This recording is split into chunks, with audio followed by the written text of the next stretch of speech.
If you want to learn more about the topics of today's episode, visit the podcast website at naturesecretservice.com. Thanks for listening.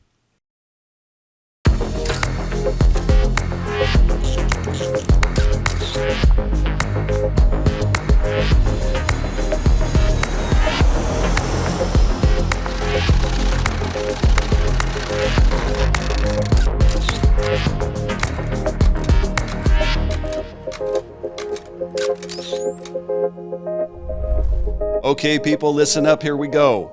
My name is Ed Newcomer. I'm the host of Nature's Secret Service, the podcast that puts you in the room with the men and women of wildlife law enforcement. Our guest today is Shawn Karns, coming to us all the way from his home in, get this, Lusaka, Zambia. So, Shawn, thank you so much for joining us. It's so great to have you here, and thank goodness we live in the era we do, and we can just talk to you in real time from Zambia. It's very cool, Ed. Thank you so much for this opportunity. I'm looking forward to this, and should be a good time. Me too. This is going to be a good story, and for a lot of reasons. Hey, let me just give you a little bit of background about who you are, and then if I forget anything, you can add to it. But for our listeners, Sure. I want people to know, Shawn is a former wildlife officer with the state of Tennessee. So up to now, our guests have been federal agents from the U.S. Fish and Wildlife Service. But Shawn was a state wildlife officer, so like a state game warden. For many, many years, he worked on a lot of undercover cases. He has a very good reputation as an undercover officer, working with the feds, working on state cases, federal cases, the whole deal. Shawn and his wife, Stephanie, are also founding directors of the Wildlife Investigators Training Alliance, WITA, which provides training to wildlife officers around the world. Shawn, so great to have you. I know it's in the evening there in Zambia, but did I leave anything out about your background? No, that's plenty. I've just been so fortunate to work with so many dedicated agents and investigators and officers over the years. I just hope that this segment can do justice by all their hard work as well.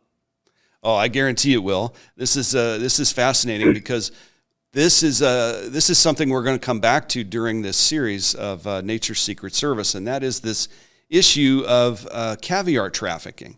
And I'm sure all of our listeners know and understand that caviar, in its most basic sense, are fish eggs. And at the high end, they can be a delicacy, and they're very sought after, particularly in certain ethnic communities. But we all know of the classic James Bond in his tuxedo enjoying some beluga caviar somewhere. Beluga caviar, as a particular type of fish, comes from sturgeon, a type of sturgeon called the beluga. It's only found in the Caspian and Black Seas, and it's been under a lot of pressure for many years. It's an endangered animal. So I'm just going to give a little bit of background, Shawn, to lead you into your story. And then we're just going to jump right in because, Shawn, you have amazing experience working on caviar trafficking cases. So basically, what we're talking about by let's say, into the mid-1990s, the really popular, sought-after caviars were coming out of Eastern Europe. And Correct. Those fish stocks started to be depleted dramatically. So supplies were getting short. The beluga sturgeon is a fish that can live, hundreds of years, I think, over 100 years for sure. They mature late. Dinosaur. Yeah, they look like a dinosaur too. They're big. They can get to be 5, 6, 7 feet long, and they live a long time and they mature late in life. So the females aren't producing eggs in mass until they're pretty old. Anyway, so the fish stock starts to be depleted by the mid-1990s, so it's becoming more and more rare. It becomes listed by CITES and protected under the Convention on International Trade of Endangered Species, and eventually is listed by the U.S. Fish and Wildlife Service as endangered under the Endangered Species Act in the U.S. All of that starts to make legal requirements that make it hard to trade in caviar. And this causes the people who are profiting from caviar to look for alternative sources. And this is how a wildlife officer from the state of Tennessee gets connected with caviar. So now I want to jump to where you start to get involved, Shawn, and basically that your involvement starts with being around a fish called the paddlefish, right? Yep. So Yep. tell me And- how. So what? Number one, what is a paddlefish, and where are they found? Native. They're native to the U.S., but where are they found, and what is it? Certainly. They're pretty much contained within the drainage of the Mississippi River system. So they'll find them as far west as Glendive, Montana, and as far east as they actually made it into the rivers of Pennsylvania. So, if you think of everything or look at a map of the United States and you see that massive drainage of the Mississippi River, that's primarily where paddlefish occur, is throughout that drainage. Also, I must say, though, there are species of sturgeon as well that occur there. Okay. And some of those sturgeon were already federally endangered or listed as threatened with no harvest. They were primarily contained, the sturgeon that we would encounter, or American sturgeon, were contained in the Mississippi as well as up the Ohio River. So the real interesting thing about this, with regards to paddlefish, yes, sought after species. And before, I guess probably it's in the 80s, there began to be an industry for the American paddlefish. And it started in the state of Tennessee. So the paddlefish, number one, it's a very unique looking fish, right? Describe what a paddlefish looks like. Sure. A large flat bill that's long, and they're a filter feeder. So they have the ability to go along, open up this large mouth and move around and utilize their rostrum, or their big spatula looking nose as like a sensor. And, they as well don't have bones like sturgeon. So they're cartilaginous, and they're another prehistoric dweller. Right. And they can get quite massive. I mean, well over 100 pounds, but, not so much in recent years due to overfishing. Interesting. You mentioned American sturgeon. When we talk about caviars, people often associate it with those Eastern European fish, the beluga sturgeon, the Acetra sturgeon, Sevruga, but there are a lot of sturgeon in the U.S. actually. Absolutely. On the West Coast, of course, there are sturgeon in the Columbia River, and even in California in the Sacramento River, there are sturgeon located there. So they're not, it's not a non-native fish necessarily. Those are different species, of course. But so right. What historically, what was the fishery for paddlefish? Was it for meat or eggs, or what was the, prior to what we're going to talk about today? What is the managed fishery for paddlefish? Why would people fish for them? So throughout numerous southeastern states where paddlefish occurred, there was a limited fishery for the meat. Okay. But a lot of times they were just seen, I hate this term, but as a junk or a trash fish. It was a non-regulated species occurring with not much interest other than local consumption and some shipment of meat after it would go to a fish house and then subsequently to a fishmonger. But there was just not a huge demand. This dealer in Tennessee had the occasion to meet some folks from New York that were originally from former Soviet bloc countries, that he began to do business with them. And this is before. Yeah, when was this? So let me back up this a little bit. This would have been in the 80s. Okay, so let me back up a little bit. So traditionally, though, it would have been local people who were just interested in fishing for them. Not much Yeah. of a necessarily commercial market, but just Right. okay enough An enough that it occasional was novelty. right. It wasn't causing a problem for the population of the fish, as you mentioned. They were unregulated. They were considered common. So, but that starts to Yeah. change, right? At some point, that Yes. starts to change, and more pressure start to put on these fish. So, how did it come to your attention that there could be a problem or an issue with paddlefish? What happened?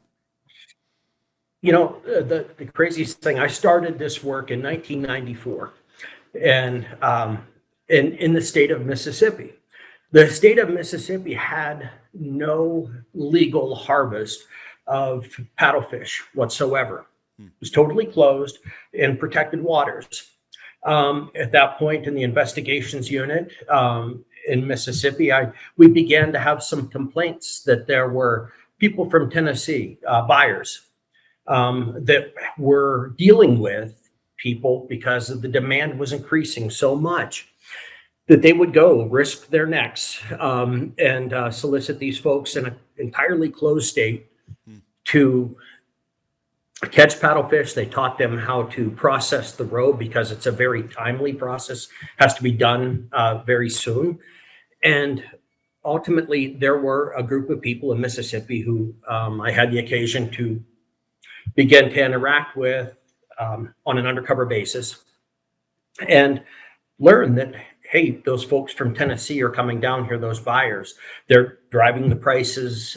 There's a hell of a demand, and we're willing to take the risk. The dealers have ways to cover it. And it was also fascinating to learn. So I began to look into it. Okay.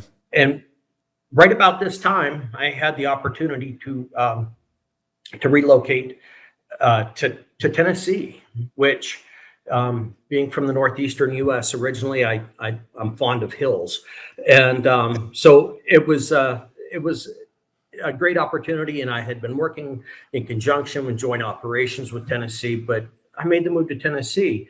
So you were Part you of were the a plan with that, you were a Mississippi officer before. yeah. Okay, I Yep. didn't know. If I knew So that, I forgot. I apologize. So you started with the state of Mississippi. Okay. All right. So yeah, you talk you about a make your fish out of water though. I came from Pennsylvania and Mississippi, so a wonderful learning experience. it would be that would be a big change. Okay. So you now you make your move over to Tennessee. You're already aware that people Yes, from Tennessee are coming into Mississippi specifically for illegally sourced absolutely. paddlefish. Who are these people that are coming over, by the way? It's You locals? know, uh, they were dealers that were set up in the state of Tennessee, and people would come from all over, wherever paddlefish occurred, and we later learned sturgeon as well. They'd come to these fish dealers, or these fish dealers would go out and solicit. They'd show, just like what happened in Mississippi, um, by really developing the market, encouraging the fishery, because these folks, based on contacts in New York, had learned that, hey, there's a demand for these eggs because they look so close to the Russian stuff. Interesting. And um, and they could make a substantial profit over what they would make in the normal commercial fishing activities, for catfish or something like that, that they would, and these are gill netters mostly. Okay. And interestingly, with that, the state of Tennessee had a legal fishery with a prescribed season limits, but they always, from the time they started it, that fishery, they had a reporting requirement. Okay. So as soon as I got to Tennessee, I began to pull those records and look at them. And I saw so many disparities. In a paper trail investigation, they can be intriguing, but they can be mind-boggling as well. Numbing. So starting to compare reported harvest with reported acquisition from the dealers, began to see just these huge fluctuations, determined that, yeah, this is not accurate. So the next step was, let's see who people are contacting. So as Okay. gathering intelligence, going back to the basis of everything and I'm including you in this, Ed, I mean, everything we do, we want to have as much intelligence as possible. We want to know as much about the people as we possibly can. Right. So what'd So, you find out? Who were these people that were driving the trade? We identified the dealers through who had, just from the paperwork. And we began with these discrepancies, we had met the threshold to subpoena phone records. Okay. So this was the time when it would arrive 5 inches deep, Right. paper that stuff with the holes along the edges that would fold over itself. You get a stack of that from the phone company. Right. So you're going through these things manually. So I spent about 4 months doing that and realized that during the legal season, there are people that would be contacting the dealers. But during the illegal season, a lot, and the fish aren't gravid, don't have eggs year round, but they're still viable early before the season and sometimes after it, depending upon weather and water and things like that. Okay.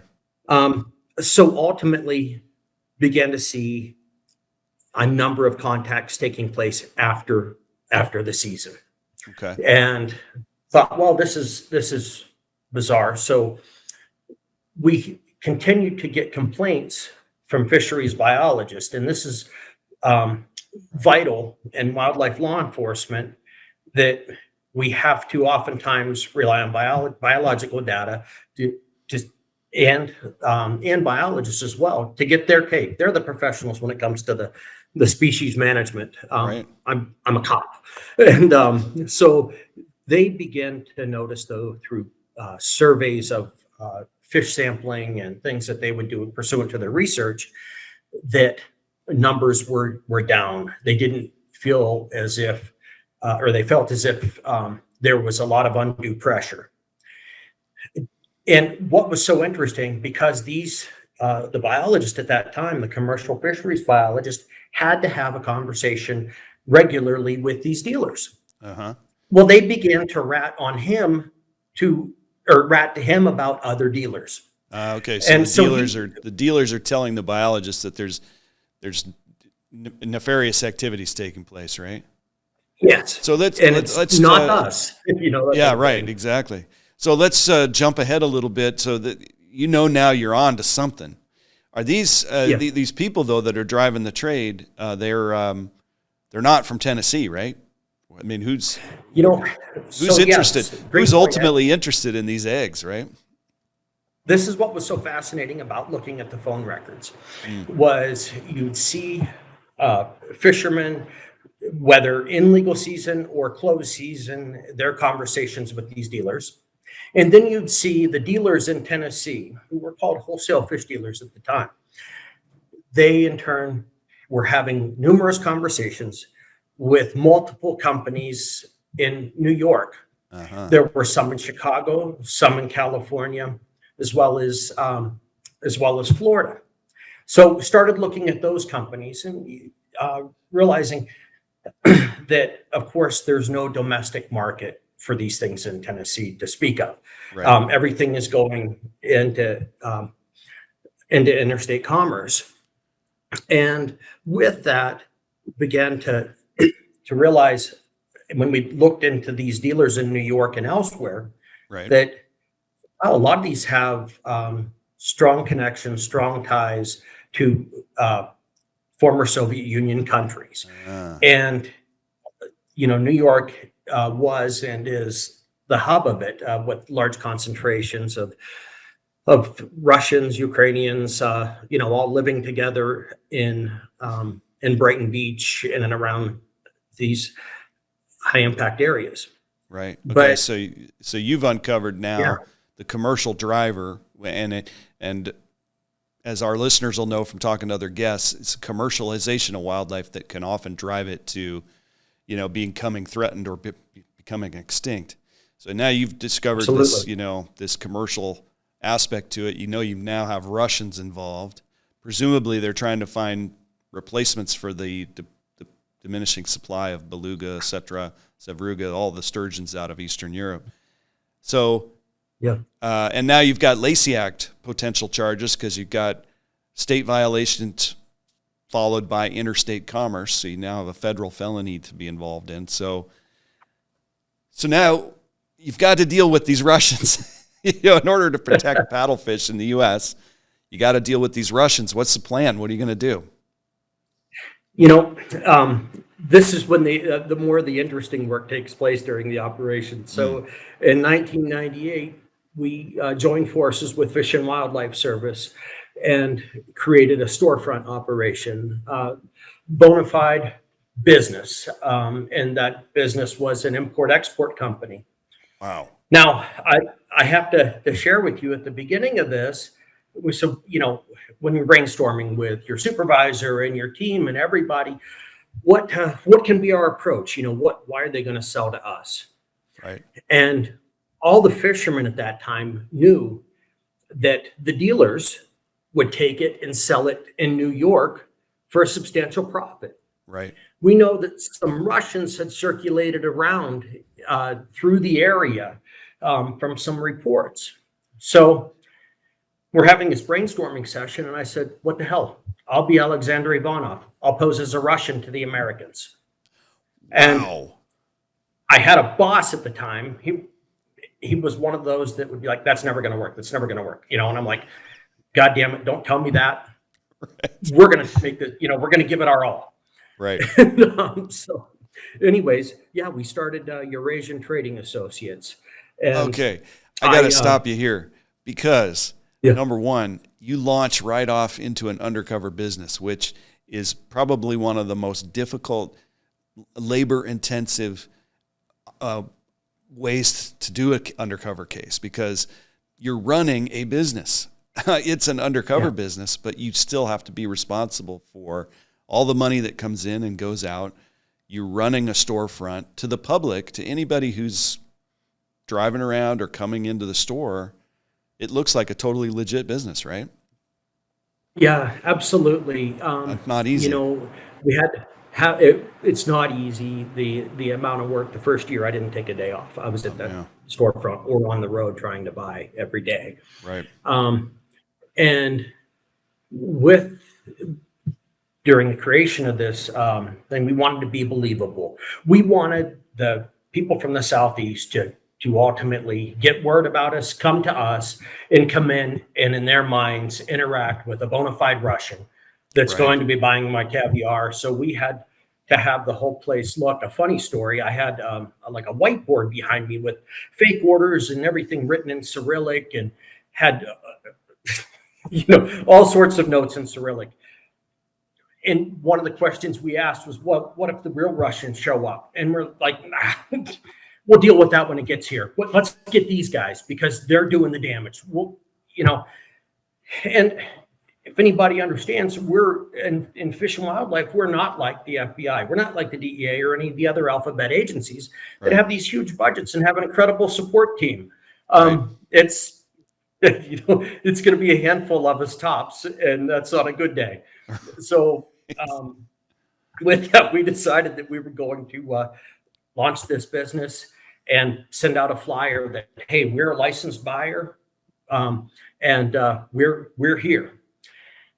We were relying on, when we did that, a lot of the intelligence from the biologist indicated, dealers snitching on dealers. And it's very cutthroat with a fluctuating market. So we thought, well, there's not much loyalty in this. So people are always looking to get more. They naturally, in any commercial entity, those that are the initial taker, I feel strongly that, they always feel like they could be making more. They're putting their neck on the line. They could be making more. So that's who we wanted to appeal to. And then some of the fishermen, and then some of the dealers, and let's just see what happens. Right. So you're initially targeting the people who are doing the illegal fishing, and they're bringing it to your business to sell. So you've got them on commercialization, presumably bringing Mississippi fish over into Tennessee for your federal charges. Let me ask you this. That's a big risk to take, to portray a Russian, write things on a board in Cyrillic, and kind of with the idea of, hey, we'll just wing it if the Russians show up. you're a very experienced undercover officer. So I was a kid then, not the smartest thing ever. well, but nonetheless, you're very good, and you know that one of the things you have to do when you set up an undercover persona is there has to be some element of truth to it. So what was your plan? How were you going to portray a Russian? Do you have Russian background, or how are you going to play this? I mean, one thing that helps is you are not a Tennessee, Mississippi boy, right? You don't hear it in your voice. And so, Right. Right away, at least with the locals, obviously you're not from there. So that's a good start. But how were you going to play off being a Russian? I went to the bookstore, Ed, and they had a tape on the clearance bin. And in the clearance bin was a tape called Just Enough Russian. So I get this tape, and it's a man and a woman engaging in Russian dialogue with common phrases. And I came back with, I'm going to talk like that guy. That's what I'm going to sound like when he speaks English. I'm going to sound like him. So I did my damnedest to mimic that person's English speaking from the Just Enough Russian tape. And I mean, and this is part of the obsessive stuff with UC to be successful. I listened to probably hundreds of hours of it constantly. I would go home to, or go to a hotel or whatever. I would put that in and just listen to it and repeat phrases. Wow. And I thought, yeah, this got to work. And, bought some silky shiny pants and running suits and pointy-toed shoes and the typical gangster crap. And like, yeah, that's just what I'll wear. Fortunately, had a very convincing undercover vehicle that was, not of American origin or anything at all like that. And it was, let's be convincing. It does help if you're going to portray a Russian to wear a tracksuit, at least at that time. Especially the ones involved in crime. That seemed to be their preferred outfit was the matching tracksuit with maybe some gold. Remind me. Do you have any gold chains to go with it? Yeah, we'll come back to it if there's time. There's a good tracksuit story that is tied into it from a trip with the Russians. But, we wanted to get these, the takers and the dealers. We thought if we can get to them, put them over a barrel, hopefully that's going to give us enough to tie into the Russians. We weren't sure if we would, in fact, be able to deal with them, new face. And we knew, of course, we're not going to deal with them as Russians. That just obviously wouldn't fly. Yeah. So, during the storefront, we began to garner through undercover contacts. On this operation, I think we had maybe 1,800 plus recordings. Wow. So, and these were all, phone calls, no texting at the time. Right. But began to go out and meet the fishermen, and began to have a better understanding of the organizational structure of who kind of controls a specific area, because we found that there were kind of like these sub-buyers who they directed fishermen to go. They would come up with the way to cover closed season. Perhaps if the state of Kentucky was open, they would buy a license in Kentucky and say, these are Kentucky eggs. Right. And we began to, as this was developing, and we're buying Caviar, so I had to develop a taste and act like I knew what I was doing with this. Right. Ed, I don't eat chicken eggs, let alone a damn fish egg. How am I going to do this without gag reflex kicking in and be convincing and say something back with an accent that, oh God, this is the best I've ever had, and make them love you. That's tough. That was some of the hardest part, putting the shit in my mouth. Than telling them how good it is. So it was as it evolved. I get it. Yeah, and they began to tell us though about what their other dealers had coached them to do, and this is where we're getting into knowledge and establishing their culpability, and seeing that a lot of the trafficking that was happening was in fact directed by these Tennessee and other southeastern level dealers. Okay. they would coach them, get that out of state license. And Wow. one day with one of them, something really interesting happened. There was an individual we ended up buying thousands of pounds from, and he would collect it from various people, but he got so comfortable with me, he'd have them over to meet the Russian. And Nice. so here I could talk to them in my pseudo accent and say, "Oh, you make very good egg. Is this, yours?" And, "Yep, caught it yesterday." And I'm going, "Yes, I know, because surveillance had you on the river in Tennessee closed." So things were coming together. Keeping track of it was the hard part. And one day I went to this specific dealer, and we went in and he had the caviar processed. And he said, "I have something special to show you." Hmm. And he opens up the container, and the caviar was distinctly different. It was a much lighter color and much larger eggs. Huh.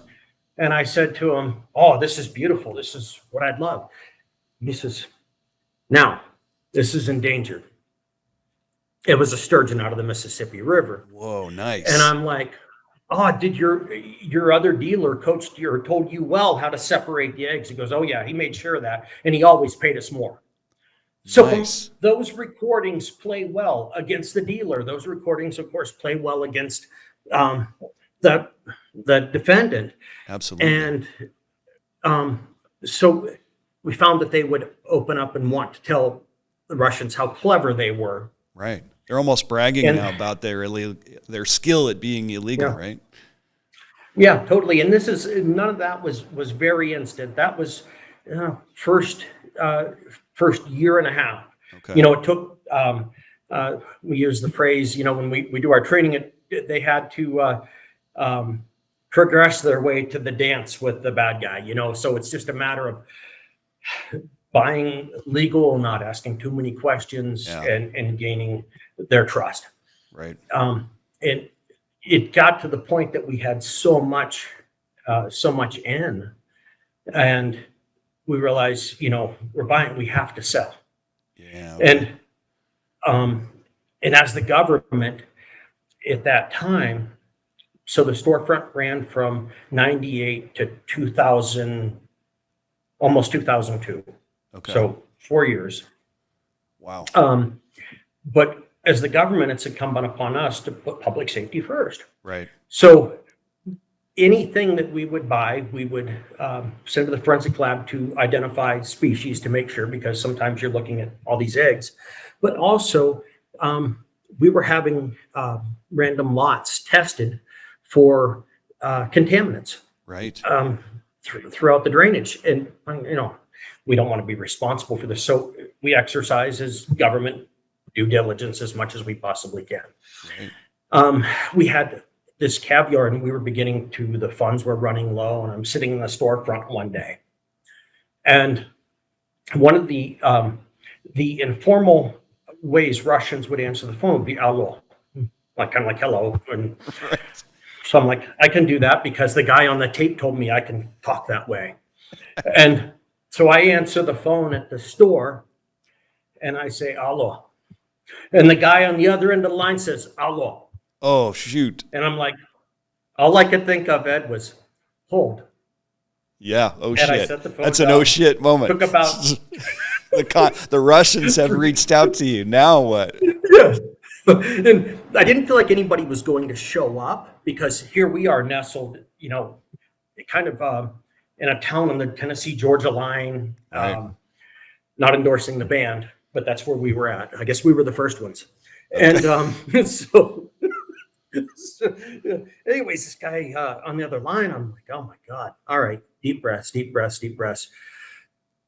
Came on with my regular voice, and I said, "Hello, this is John. Can I help you?" And the guy asked, "Who was that?" And I said, "Oh, that's Ivanov. He had to go to the other room and get something." The guy's like, "Okay." He begins to talk to me, this Russian from New York. Nice. Says, "Can you send me a sample?" And Nice. absolutely. We'll send you a sample. You'd FedEx it overnight. The guy, they tasted our sample, looked at it and said, "Okay, we want like 100 pounds." Whoa. And at the time, maybe $55 a pound, 100 pounds. So yeah, we can get it to you. We began to just move the row and have conversations with the Russians, and we were reliable. And because of the people we were getting it from, I think we had probably some of the best stuff out there. Nice. We So wanted the other. Yeah, go ahead. let me, there's a couple things I want to just talk about here because it's important for you and I know exactly what you're talking about, but listeners might not. So for one of the terms you're using is roe, and just so people know, that's fish eggs. Roe is fish eggs, also caviar. But, you know, so we're running an undercover business. A lot of times undercover businesses are just set up to buy contraband. But if you're going to run one for a long time, and if this one went for 4 years, you also sometimes have to sell. And I've done that too, where I've run an undercover business where I'm buying and selling, or I'm just selling, but sometimes selling is important. But I've never run a business where I had a consumable item, right? And your point is very well taken. You're selling fish caviar. And so buying it is one thing. If you're buying contraband, making your building your cases against these local people who are illegally fishing, and then the brokers who are bringing it to you, you don't have to worry about public safety because you're just buying. But when you turn around and start to sell a consumable, that is a, you know, kudos to you, number one, for thinking about it. But of course, because you're the government, you have to take those, you're held to an even higher standard. You have to make sure that, you know, your processing facilities are clean, you meet all the right state standards, all the federal standards for producing a food product and packaging it. Because God forbid there's some listeria breakout that is linked to an undercover business, right? Crazy. Exactly. So always at the edge of your seat, pins and needles all the time. Totally pins and needles. But at the same time, you got to do it in order to look legit. At some point, you got to be selling. And once those Russians reach out to you, you got to get into those Russians, because now you know you've got probably organized criminal activity involving these state-protected animals. So this is a huge break when this Russian calls you. It's also an oh shit moment, because now you need to make a pivot on your undercover, because you are pretending to be a Russian dude, but you don't speak Russian. Right? So I want to ask you, I think I know how I would play this off once I realized, oh crap, we're going to have to deal with Russians. But I want to know, what did you decide to do? Like, you had to have made a decision at that moment. Okay, we're going to engage with Russians now. How am I going to explain that I'm a Russian dude with a Russian accent that doesn't speak Russian? How'd you explain it? So I became John. Oh, you did. You pivoted to a whole new character. Yes, and this is character number 2. There is one more that'll show up at the end. That's what's, like we said, we're not the big alphabet agencies. We don't have all these manpower to bring these people in. So I love this. This is not what I would have done, because I wouldn't have thought of it. But this is brilliant. Okay, this is good. So yeah, John is head of regional sales for the company, and I'm glad to help you. And it just snowballed from there. John became the point of contact with the Russians. Nice. So, this is almost like a '70s sitcom where you're, inevitably the scene has to happen. Where, what was your Russian undercover name? Yevgeny? Was it? And Alexander Ivanov. Alexander. Okay, so at some point, John and Alexander are supposed to be at the same dinner party. And you're running in and out, changing your outfit. It's just... Anyway, so with the Russians, you transition to this new undercover persona, John. And so how does this play out?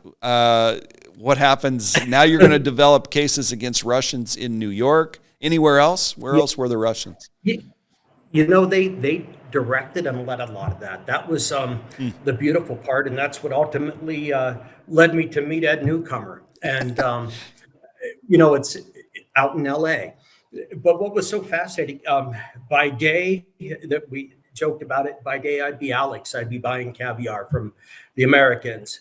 And then I transitioned to John to deal with the Russians. Crazy. And we started selling serious amounts. Okay. And but we're like, okay, we want to get knowledge, that culpability of these guys, do they know what they're doing is illegal? We need to open that door up somehow. Right. Right. So after, I don't know, sending several hundred pounds to both New York and then ultimately to Los Angeles at the direction of New York. I see. Okay. And they also had us, the New York contact, had us shipping it to 3 or 4 other Russians in New York. Wow. And Okay. what they would request is just send it directly to them. But on the airway bill from FedEx, um, don't put that it was from you. Just put that it was from us.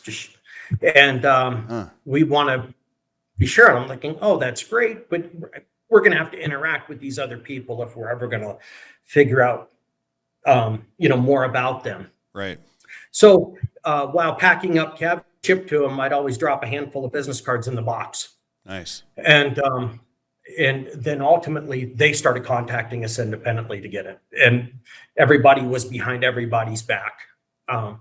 And that during a conversation with the directing one out of New York, I asked him, because we had the interest, of course, in the Russian stuff. What is happening with this?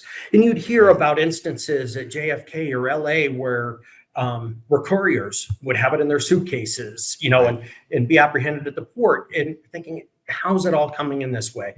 So I said to him, hey man, you're Russian. Do you get access to the Russian stuff? You could have heard a pin drop. Really? And he begins to tell me, first of all, yes, we get it. We have all the connections. And I'm like, at this time, I'm like losing it. I'm like, yes, awesome. We're going. He begins to tell me about how they have access to a lot of it. And as a matter of fact, during that phone call, he said, we just had 2-point-something tons of Kaluga, Chinese sturgeon, very similar to beluga, had a level of protection. So we just had 2 tons of it come in. And goes, in my how much do you experience, want? Kaluga was often a code for beluga. It actually wasn't Kaluga. It was actually Right. beluga. And, another thing I wanted to point out is I'll try to put some photos of what Caviar looks like on the Nature Secret Service webpage so people can go look. But a lot of these dealers claim they can eyeball the difference, that they're looking at, oh, that's beluga versus. It's very difficult.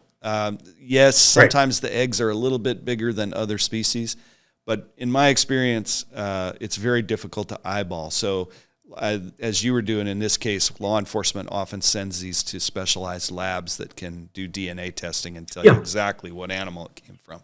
And in my experience, Kaluga was often actually beluga out of the Caspian Sea, or Black Sea. Yeah, and that was one thing we discussed. Is he just, he doesn't know me enough? Is he saying this Kaluga thing? And frankly, at the time, I didn't know what a Kaluga was. I'd not even heard it.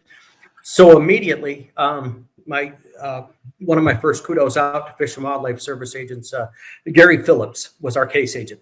Okay. And Gary was about 7 hours away from the storefront location, and he was making trips every week. Anytime I needed cover, Gary was there. Wow. Okay, good. One of the most solid human beings I've ever put my trust in to truly have my back. Good. Gary's an incredible guy. And so Gary, I'd call him after contact. So sometimes we'd be talking at midnight, of course. Right. And he said, let me get in the Fish and Wildlife Service system and see how many, if there's any declarations or any import permits for beluga. And after I talked to this guy, found out that there was only like 1.7 kilos permitted to come in. And it was probably for some laboratory situation. Probably, yep. So we thought, well, this is awfully screwy, but this is, let's open up the door. And I asked the guy about it casually a few days later. He's like, man, that's gone. And I'm like, okay. So they had heard about us. Some of their friends, they weren't buying caviar from them in New York anymore. They were coming straight to us from the business card fiasco. Right. So they said, we need to have a meeting. Okay. And said, okay, I need a, what kind of meeting you want to have? Let's do it in New York. And we want to talk about basically securing long-term business, all this sort of thing. Fantastic. And I needed a partner who was going to be savvy, who had experience. And thus, my mentor for undercover work, Dave Cartwright, rest his soul. He just passed away this past year. Dave Cartwright was a service agent at the end of his career. Matter of fact, for this, he became an annuitant and got to stay on longer to help. So I've learned so much. This guy had so much incredible technique with any group. And so, Dave, could you, I need you to be like a business partner with the company, a financial backer or something. And he's like, count me in. Nice. And enthusiastically, I might add, just because that's the nature of Dave Cartwright. A perfect situation too. You got a Fed and a state officer working together, so you're going to have state laws and federal laws covered in terms of experience and expertise. That's great. Absolutely. And I've throughout my career, I've had amazing experiences working with service agents on joint cases, whether it's outfitter undercover cases in the Western U.S. or duck hunting cases or waterfowl cases, kind of thing. But for the most part, I've truly enjoyed working with service agents. And there's always a few exceptions.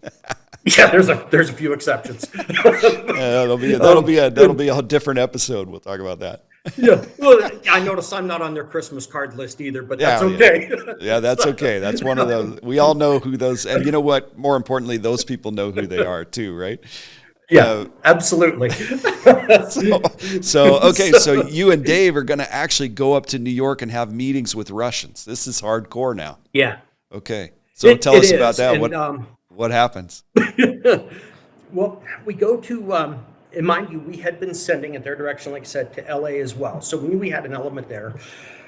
And at this point in time, along with the 4 or 5 others in New York, trying to get amounts to them and trying to have conversations with them to get them to understand that it's closed season right now. If you're willing to put your neck on the line, we'll send it, but it can't, you got to cover this kind of thing. So This is going on extensively. And we knew we were going to be meeting with 2 of the Russians, a father and son team in Staten Island. Okay.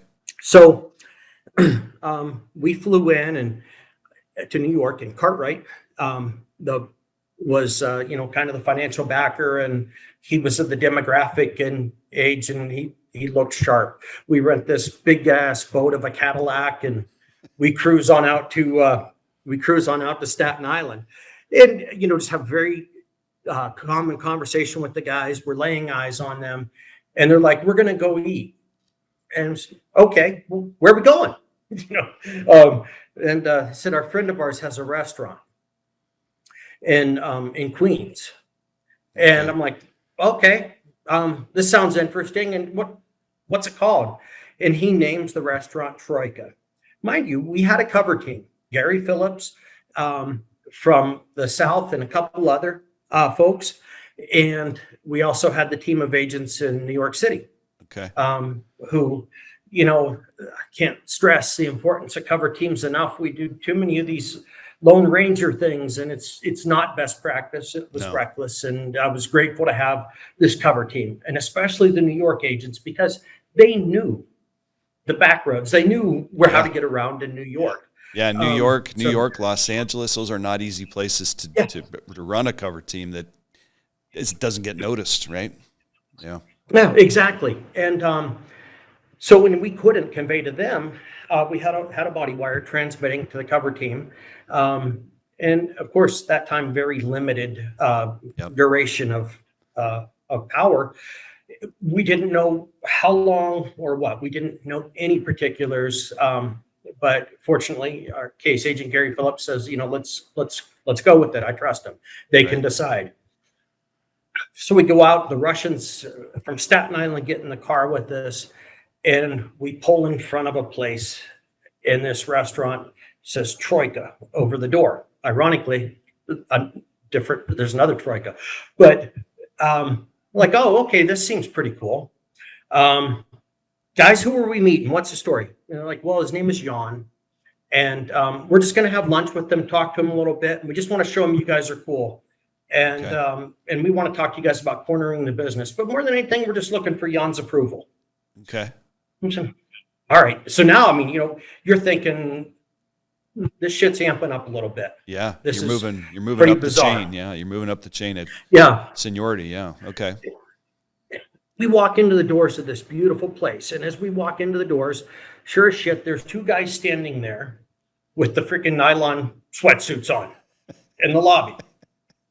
And I look at Dave Cartwright, you'll hear me refer to him as, this guy had the ability as an officer or as an undercover officer to, when things would get tense, he could keep it chill.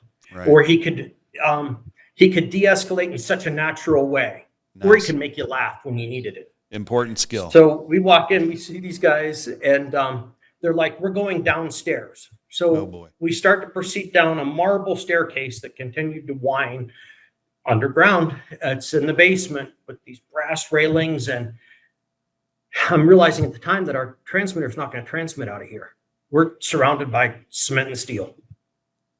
But let's go. We're going down the steps, and it's a very eerie feeling. Anybody who ever says they don't get nervous for an undercover role or contacts doesn't need to be doing it. Exactly. You need to be nervous.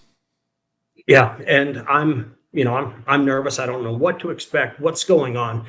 We've done thousands of dollars of business with these guys. They've indicated the smuggling coming in. And what else are they into? And as we're going down the stairs, you hear coming from the room a Britney Spears song. What the hell is this? Right. Well, it's getting even weirder at this point.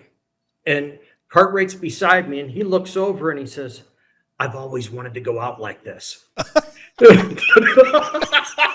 And I'm like, I just wanted to give him a big hug. Yeah, he kind of read your thoughts, right? You guys are both like, oh my gosh, is this the last time I'm going to talk to anybody? Exactly. Right? And but it gave me a moment of just breathe easy. We're doing this for a reason, and we got to try to have fun with it too. Yeah, and it's probably okay. It's probably going to be okay. Yeah, probably okay. And we get down there, and there's a big Russian guy that we meet sitting at the table, and we're the guest of the other two. So it's ultimately at the table, it's this big guy named Jan. It's our two Russians from New York, and Dave and myself. And they begin to just bring vodka like it's water, and then food, and everything's brass and mirrors. And where'd the Britney Spears thing come from? That comes from on the stage where a bunch of what we believe to be underage women of former Soviet countries that were probably smuggled in. Yeah, human trafficked. Yeah, they're working and being trafficked. Yeah, as part of something here. So that raises your hackles again. Things just aren't right. So ultimately, we sit down. And we're having just general conversation with Jan, and they pretty quickly, after a few shots of vodka, they pretty quickly come around to, look, here's the thing. We know you're selling to these other guys in New York. And they're like, hey, yeah, we are, but they reached out to us. Right. So we've got to make business, and you could die tomorrow, and we're not going to be able to. We need somebody else to deal with. It's just part of our business plan. And as we're trying to smooth it over, we're pushing back pretty hard. Okay. And they were like, at one point, we will tell you who to sell it to. Ooh. And it's going to be to us. Okay. And the instant reaction with that is, no, bullshit. You're not. I mean, you could try to, but we're not going to do it that way. Wow. And it's getting louder and more escalated. And unbeknownst to me and unbeknownst to Cartwright, coming up behind us are the two goons in the damn sweatsuits again.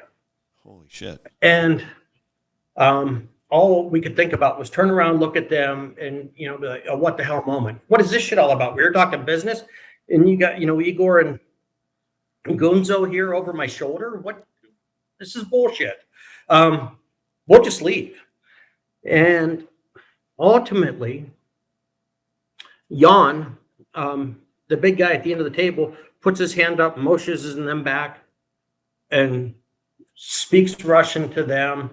And they came back and they come across to us and they said, okay, you guys are all right. Just make sure we get the most of it. You stood your ground. You can do business with us. Oof. And they're like, there's going to be a lot more business coming. And mind you, as I said, the cover team outside, they're not getting any transmission. Right. Oh yeah, you're down in a basement. That's not going to transmit. Nope. Yeah, and we were down there for it seemed like days, but it was a few hours. And while that's going on, the cover team's out on the street, and there's other sweatsuit goons walking up and looking in the windows on the street of the vehicles, looking for anything out of sorts. Of course, Dave and I weren't aware of this. You couldn't get a cell phone signal out. You couldn't get anything. Back once again to ultimately Gary Phillips' case agent was in control. He said, no, let's let him go. And I appreciate the faith and confidence he had in us. And because you can imagine what was going through his mind. Absolutely. We lost this. We have this going on. Guys walking up and down the street, and very, very bizarre. Yeah. So they're doing counter surveillance, they're looking for law enforcement. Yeah, this is a super dangerous situation because this has all the earmarks of organized crime, right? Yes, and with that, that's always that's in our mind more and more and especially during that lunch, I feel like we got over this hurdle when they're like, okay, but you guys are going to sell mostly to us. Right after that, they motion a guy comes out with a tray full of large blue tins. Like, yep. Right. What's going on, guys? And they said, this is all Russian stuff. Beluga, in other and words. We're like, oh, awesome. Man, you guys are rock stars. How are you able to get it in? And that's nothing we could have ever, of course, asked them at the beginning. Right. But how do you guys do this? And they go, we have couriers, we place orders, we have a steady source of them coming in. So we're like, wow, this is a big win to us, because we're like, here comes, this stuff into the country. And they're like, man, we can really get anything you guys want. Nice. And by this time, beluga is completely prohibited under CITES rules, and certainly coming under ESA, although not quite yet. But CITES had shut down the trade on beluga. Yeah. Yeah, the best I remember. And yeah, so I think we're thinking, this is the only thing that was allowed was there was a personal baggage exception, which allowed you, I think, bring in like 250 grams or something like that. Small amount. I remember. Basically, 2 tins per person. So there's a whole other topic of how they couriered stuff in using the exceptions. But yeah, okay. Yeah, exactly. And we're like, well, if you guys are buying all of our stuff, what's the need for this? And they're like, the true Russians want this. They pay dearly for this. And we're like, well, what is the demand for all the paddlefish roe? Because like we told them, hey, we know some folks who this could probably be sold as Russian. Yeah. And they're like, that's what we do. And we're like, oh, you do? Where do you make it? Or how do you do this? They're like, we do it in our basement. Yep. And they're like, we take what we buy from you. It goes into our tins, and we sell it all over to the Russian population and connoisseurs of the stuff. They think it's Russian. And I'm like, but beluga is substantially larger. Well, what do you guys sell it as? And they're like, we sell it as Sevruga. Sevruga, yeah. So, it's a little bit smaller. Yeah, and it was still the Russian product. Looked very similar to it. And so we're feeling very good at this point in time, because that was one of the early bits of intel that I neglected to mention earlier. That was that we think it's being sold as Russian, because, the Russian stuff has a prohibition. Yep. Like, well, we'd love to prove it. So we made a simple request. Could you guys uh, send us some of the tins? We want to put them in the store as like a display of caviar things. Like, Yeah. absolutely. And they sent us home with a bunch of their cans. Nice. That And we say on began the to look at outsides, them. they say Sevruga, but you can then test it and Yes. find out it's actually paddlefish roe. And the best thing was where it would say product of Russia or product of Astrakhan or Astrakhan fisheries. And Malasol, Russian, low salt, everything written in Cyrillic, the picture of the salmon, listen to me, of the sturgeon, it's all coming together. Nice. And so as we begin to, the relationship continues, and we end up meeting the folks from New York. We ended up meeting them in LA, where we first met Ed, and back to another, amazing cover team. And the legwork that you did on your side, giving us the intel from, I think it was California Bureau of Justice, that we were going into a mob joint where they used to watch people get the hell kicked out of them in the back. Yeah. So yeah, exactly. We teamed up with a Russian speaking agent from the California Department of Justice. And yeah. Just a side story. I think we have about 10 minutes left, but I think we can finish up this story, I think, in about 10 minutes. Sorry, I get long-winded. Oh, this is a good story. I'm trying to think if we should break it into two, but I think we can finish up what happened in about 10 minutes. Don't you think, Shawn? I think. Okay, cool. I think so. Yeah. Anyway, there was a Russian there is a Russian area of kind of West Hollywood. And we found out that one of your target places here in West Hollywood was known to, like, people were getting beat up and thrown in the trunks of black Cadillacs in the middle of the night and driven off, and nobody ever knew what happened to those people. So yeah, this was not. Yeah. And in fact, I don't know if you were about to tell this, but didn't these Russians at some point in New York think about offing you? Well, we discovered it within the recordings in the heated argument. As I was talking about when we were insisting that we'll sell to who we want to sell to, and it's getting loud. We had transcribers and translators from that were Department of State certified, and they would take the recordings and translate the Russian. Okay.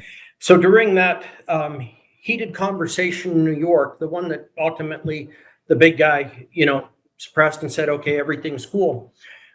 We were playing it back because we wanted to know what they were talking about and negotiating. Yeah, right in front of you, but they're talking about it right in front of you, but in Russian. Okay. Exactly. What did they say? And one of the things, of course, that came back in the translation was, maybe we should just kill these guys and take the business. Holy shit. And this was we got the recordings back a few weeks later, or the transcriptions back a few weeks later. And I remember Gary calling me, Phillips. He's like, hey, I just want to share this with you. This is what they're hearing at this portion. And, of course, my initial reaction, I'm like, oh, sons of bitches, and frustrated and like, all right, now they're really going to get it. Yeah. But at the same time, brought it home. That brings it home, right? Right in front of you, these guys are talking about potentially killing you. Yeah. And, Ed, as a bit of a side thing, and you can relate to this, this is one of those situations that people, especially a lot of administrators, they don't understand what their officers are being put through, what their agents are going through. Right. And sadly, a lot of times these are the ones that are making policies, and they won't draw from the experience of those who were in the trenches, so to speak, in doing it. And, not until very recently has it become a normal thing for UK law enforcement, US law enforcement to have their undercovers evaluated psychologically from time to time. Right. I wish that had been available when I was on this. Thing is, they probably would have locked me up in the nervous hospital. But, it's... This goes also to this thing. I think a lot of officers and also supervisors, people higher in the chain of command, they assume that these people are not that dangerous because they're just dealing in wildlife. Certainly, prosecutors and judges sometimes have that bias where, it's just wildlife. But it's not. It's money. Yeah. It's money, and it's freedom. It's their liberty. And these guys stood to make a lot of money in the caviar business. And if they're prone to violence anyway, they're not going to care about a couple of guys from Tennessee who are trying to make business problems for them. Yeah, exactly. And so that really that hit hard. Yeah. So we had to be extra mindful in our future dealings with them. And a specific instance, flying out to LA for this, and we had from you received the information that you learned about the location being organized crime, questionable activities from California Department of Justice. Right. So we had that in mind, and I pick up a USA Today at the airport to read on the flight to LA, and sure as hell, in the second page of it is Mafia, Mafia, hoods take on America, and it's talking about the neighborhoods where we were working. Yeah. I'm like, well, this is a maybe Cartwright's going to get his wish yet, and so nonetheless, it leads us to LA, and in the business in LA, because we want to establish that knowledge, and these people that especially dealing with foreigners, whether it's traditional Chinese medicine or whatever the case is, they say, I didn't understand what they were saying. I didn't understand. And it's an easy out. Yep. If it's incumbent upon us to establish that knowledge and come to a way that we show that they understand. Yep. And the individual in LA, in his business, there's the tins from New York that he's selling as Russian caviar. And he's telling us about how it all works. And I said, you just got to be careful. And I pulled him aside and I said, just be careful. Don't be telling anybody that you're getting it from us or anything at all like that. And one of my favorite recordings of that guy, he says, I'll tell them I make it in my pool. What are they going to do? And I'm like, okay, you're locked in. Okay. So, but just, trying to get knowledge from everybody. The be careful is how's all this? So but you were able to. Time. No, that's okay. You were able to draw out those incriminating statements from everybody in New York and L.A. Yes. Nice. And we had two people left on the list that we wanted to get to before the end of the operation. Okay. And we've not been able to deal with them with our existing covers. So cover number 3. Become a commercial fisherman, pose as a commercial fisherman. These are my eggs.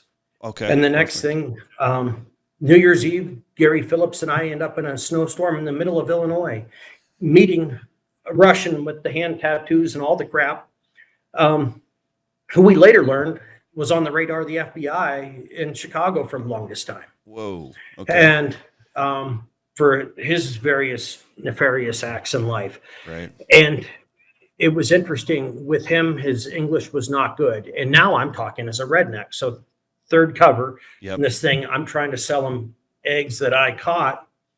And Gary and I are in the vehicle with him. I'm like, don't tell anybody where this came from, Alex. The season's closed. I can't go to jail. All the things. Yep. And he would just look and he'd say, no talk. And I'm like, no shit. I'm telling you, be careful. And about the third time, I thought he was going to rip his steering wheel off. And he said, I said, no talk. I'm like, okay, I think he gets it. So yeah, that's not exactly great incriminating statements from him. Yeah. 2 words, right? Don't talk. It's better than nothing. So what we did, we sent an agent in Chicago, Dave Kirkby, went to the guy's business in Chicago, bought some caviar that they had in for sale. We had Kirkby simply ask him, what am I buying here? My wife, this is our anniversary or some story along those lines. I want something special. Like, no, this is Russian. This is all Russian caviar. Perfect. And what he ended up purchasing, we tested, and it was our paddlefish. Nice. Right. Okay, so that's how we had to shore that guy up on the other end, bringing in another agent, and the support throughout this case from agents all over the country that were either cover teams or um, search warrant teams, Right. whatever the case may be. I remember having in the Nashville Fish and Wildlife Service, at any given time, we'd have 8 agents in there listening to recordings at the end of the operation because I couldn't keep up with the Yeah. reports. Right. So we were so grateful for the service involvement and support in so many ways with it. But one thing I amazingly learned, though, from you, buddy, was writing the most comprehensive affidavits ever. And this lesson I learned from Ed Newcomer, and you know, it paid off the rest of my career. And ultimately, those templates or boilerplates for language and for writing warrants are now used in several states for murder cases and their search warrants. But I attribute this to you, man, and I'm so grateful for that, because there's a science and an art to writing those things, and getting an AUSA to buy into it. Why did I write the warrants for out in LA or something? I don't even remember. We sent you the PC, and there was lots of questions, of course, from your AUSA working with our AUSA, and formats that had to be in LA and all of that. And just, So I remember the one guy, I think it was like 100 pages or so. Yeah, And yeah. but that was all you're doing. I don't So- even remember that. I didn't remember that I even wrote the warrants on the LA cases, but that's possible. Probably. I mean, I think I do recall that I was fairly new, but I had so it's likely that stuff would have been assigned to me. But I do remember I was assigned to make one of the arrests out in LA, and it was my very first arrest as a federal agent. So Awesome. I know out in LA we hooked up 3 people were charged out in LA. How did this all wrap up? What kind of cases did you make, and against who? So ultimately, when it was said and done, we had well over 100 fishermen with violations. Wow. Those were state violations. Right. We had to let the statute of limitations ride on that because it was 1 year. Right. Oh, okay. If we couldn't get them looped into the conspiracy side of things, we just weren't going to. So we said, this will be a strong enough deterrent when their buyers get prosecuted. Exactly. Out of all of the, I think it was 19 defendants that were high tier traffickers, was what we ended up prosecuting. We had one trial, lasted about 2 weeks. Okay. And that was on the original family that started it all, Royal off Caviar out of Chattanooga, Tennessee, a guy by the name of Hale. Okay. He's since passed on, I believe.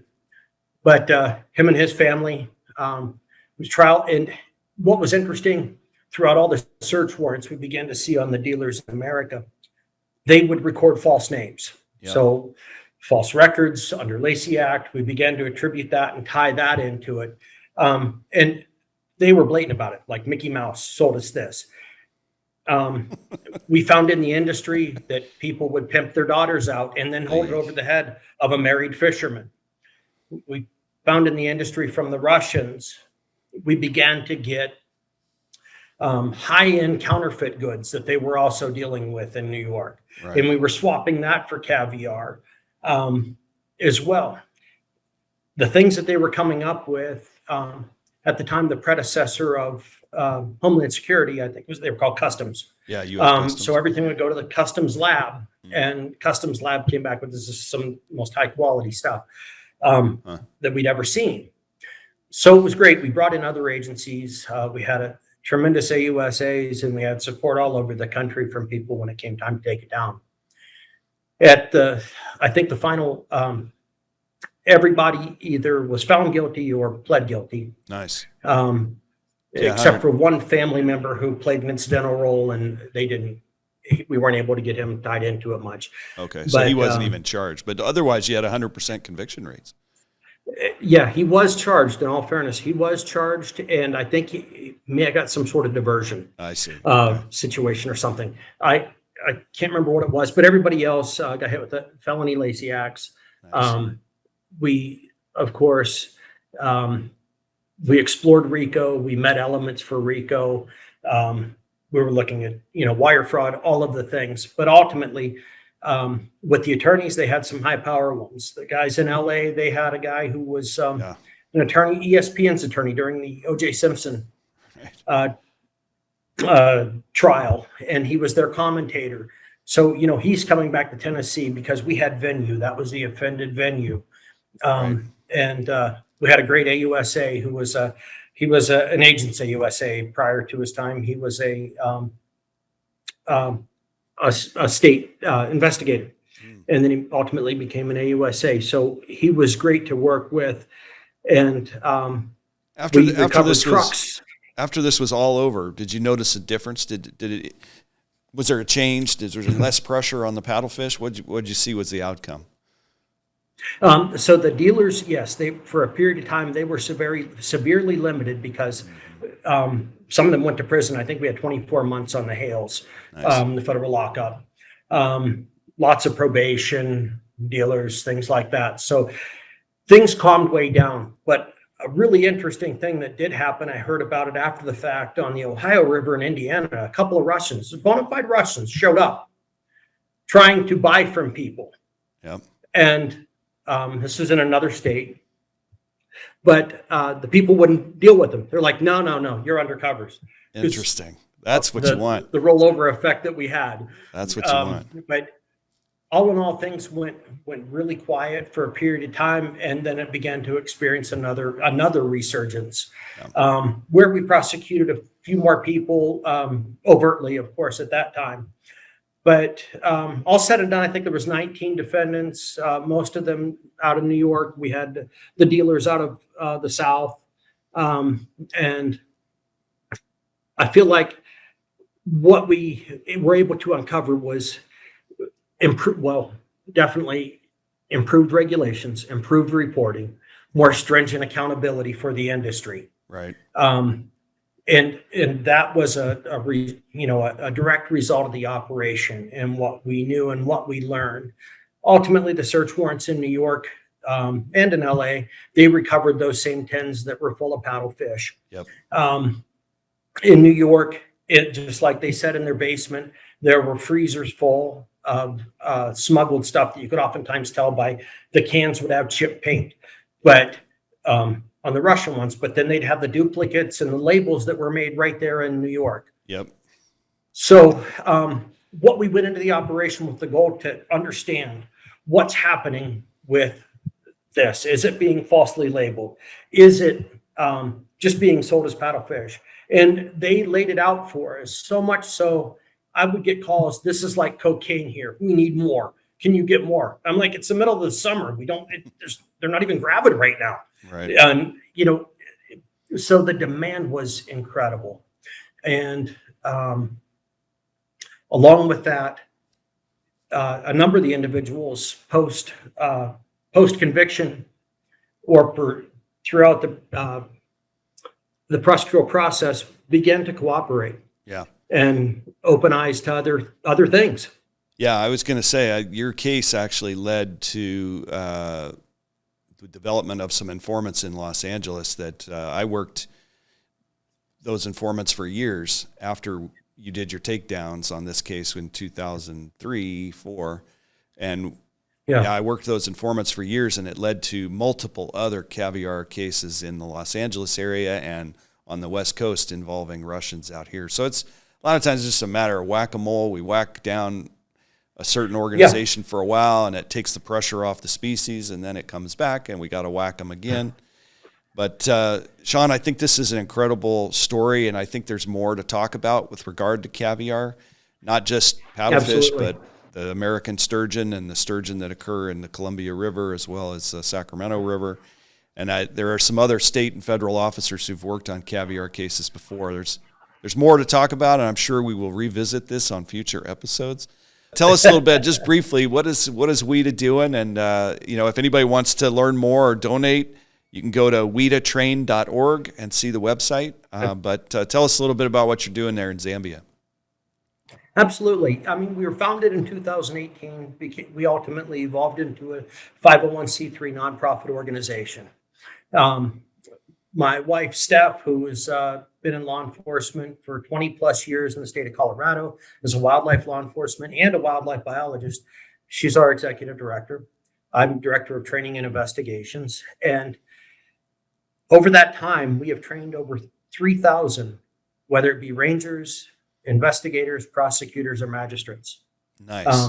In about, incredible. I think, 8 countries in Africa, along with Ecuador in South America. And in addition to that, we're trying to line up new places all the time. We've got, I'll put our team up against any organization out there. We've got, of course, you're our international law enforcement advisor, the experience that you have internationally, along with federal law, and just your tactics and your approach are so genuine. We're so grateful to have you on the team. And we have a couple other team members, Walter Duran, former Fish and Wildlife Service agent, and Jim Karani, one of Africa's first wildlife lawyers. That's right. So he's a Kenyan becoming Dr. Jim in New York City right now. That's right. But we're a small, but passionate and dedicated team. Yeah, it's amazing considering how your size to have trained that many people in that sort of time. It's incredible. Internationally, training is something that's really needed and valued, especially when it comes from people who know what they're doing, which you guys do. So thank you for doing that. Again, it's Wildlife Investigators Training Alliance, and you can visit the website at wedatrain.org. Hey, Shawn, I really appreciate you being with us today. That'll do it for this episode of Nature's Secret Service. I want to thank Shawn Karns so much for your time. I appreciate it. Thanks, everybody, for tuning in for a long one, and we'll see you next time.